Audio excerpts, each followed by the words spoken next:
Good morning students, welcome to Gayatri Convent School Baran.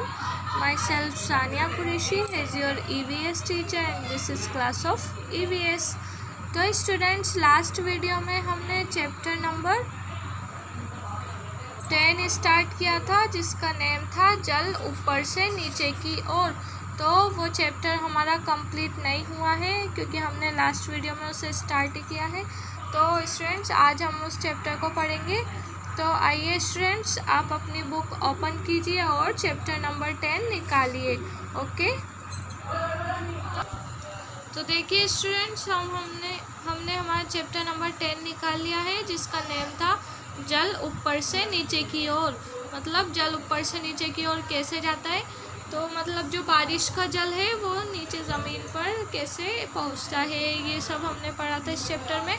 और हमने खेतों में पानी के बारे में पढ़ा था कि अगर बारिश अच्छी हो जाती है तो फसलों को पानी की देने की ज़रूरत नहीं होती, अगर बारिश कम होती है तो अलग से पानी भी देना पड़ता है, उसे सिंचाई कहते हैं। और सिंचाई के कितने प्रकार होते हैं, बहुत प्रकार होते हैं। जैसे सबसे पहले तो है मोटर द्वारा, नलकूप मोटर और पाइप से सिंचाई, ठीक है। और दूसरी है फव्वारे द्वारा सिंचाई। ये दोनों सिंचाई हमें बता रखी है इस चैप्टर में। और कुएं और बावड़ी के बारे में पढ़ा था हमने कि कुएं और बावड़ी बहुत गहरे होते हैं। पानी प्राप्त करने के लिए हमें कुछ उपकरणों की सहायता लेनी पड़ती है। मतलब जो ज़मीन में पानी होता है वो क्या होता है, बहुत ज़्यादा नीचे होता है और उसे प्राप्त करने के लिए हमें बहुत सारे उपकरणों की आवश्यकता पड़ती है जिससे हम खेतों में पहुंचा सके, मतलब पानी को हम खेतों में पहुंचा सके, ठीक है। तो देखिए स्टूडेंट्स अब हमारा टॉपिक यहाँ से स्टार्ट होता है। हमने यहाँ से छोड़ा था पढ़ना, अब हम यहीं से स्टार्ट करेंगे। कहीं कम कहीं ज़्यादा, मतलब पानी कहीं तो कम है और कहीं है ज़्यादा। तो हम पढ़ना स्टार्ट करते हैं।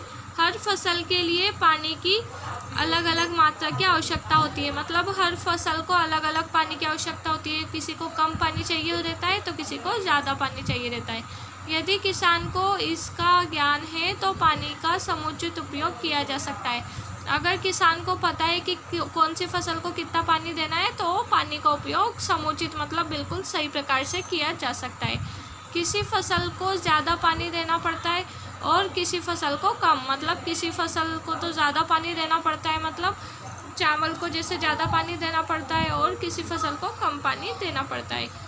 अगर ये फसल का पानी का अगर किसान को याद रहेगा तो पानी का उपयोग लिमिट से होगा, ज़्यादा पानी नहीं डुलेगा। अगर कम पानी वाली फसल को ज़्यादा पानी दे दिया जाता है तो पानी की बर्बादी होती है उसमें, ठीक है।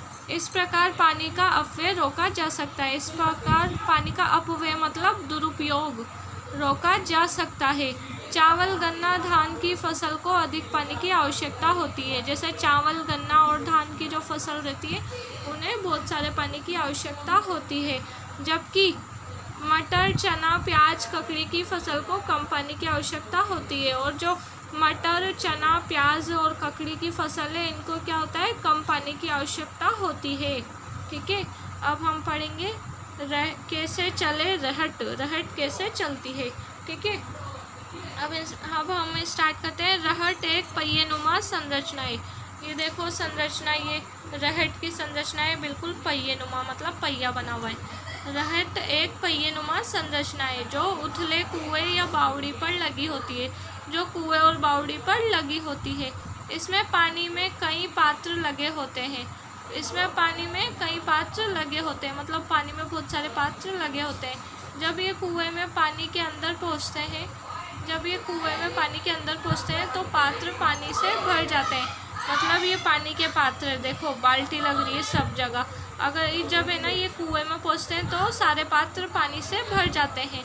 बाहर आकर पात्र जब पहिए पर घूमते हुए ऊपर से नीचे मुड़ते हैं तो पानी कुएं की मुंडेर पर गिरता रहता है। यहाँ से पानी नालियों में होकर खेतों में जाता है, ठीक है।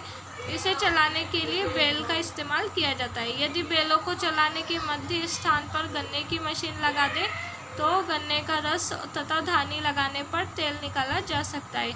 यदि बैलों के चलने के मध्य स्थान पर गन्ने की मशीन लगा दे तो क्या होता है, गन्ने का रस या धानी लगाने का तेल निकाला जा सकता है। इसे कहते हैं एक पंथ दो काज, मतलब एक तीर से दो निशाने, यूँ भी कह सकते हैं हम। विद्युत मोटरों के उपयोग बढ़ने से बैलों का उपयोग कम हुआ है। मतलब मोटरों से क्या हुआ है, बैलों का उपयोग कम हुआ है। मतलब बैलों को कम उपयोग में लिया जाता है, इनका उपयोग खत्म होता जा रहा है। वर्तमान में कुछ लोग बैलों द्वारा डायनेमो चलाकर विद्युत उत्पादन पर छोटे छोटे प्रयोग करने लगे हैं। इस क्षेत्र में अधिक शोध की आवश्यकता है। मतलब रहट के क्षेत्र में क्या है, अधिक शोध की आवश्यकता है।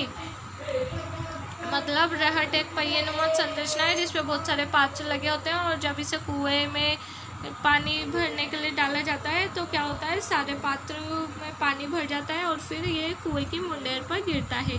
ठीक है, और ये फिर नालियों में बहकर चला जाता है खेतों में। और फिर खेतों में किसका इस्तेमाल किया था, इसको चलाने के लिए किसका इस्तेमाल किया जाता है, बैल का। ठीक है, बैल इसे खींचते हैं तो उससे क्या होता है, रहट चलती है और उसमें पानी भरता है। यदि बैल के चलने के मध्य के स्थान पे गन्ने की मशीन लगा दें हम, तो क्या बन जाता है, गन्ने का जूस या फिर धानी लगाने का तेल बन जाता है। ठीक है, तो इसको एक तीर से दो निशाने कहते हैं, या फिर एक पंथ दो काज। विद्युत मोटरों के उपयोग बढ़ने से बैलों का उपयोग कम हुआ है। इसका मतलब ये है कि जब नवीनीकरण चल रहा है, मशीनीकरण चल रहा है, तो मशीनों का उपयोग ज़्यादा हो रहा है और इसको रहट को चलाने के लिए बैलों की कम और मोटरों की ज़्यादा आवश्यकता लेने लगे हैं लोग। ठीक है, तो ये वीडियो हमारी फिनिश होती है और ये चैप्टर भी हमारा फिनिश हो चुका है। अब हम इसके question and answer next video में पढ़ेंगे। Okay, good bye, take care.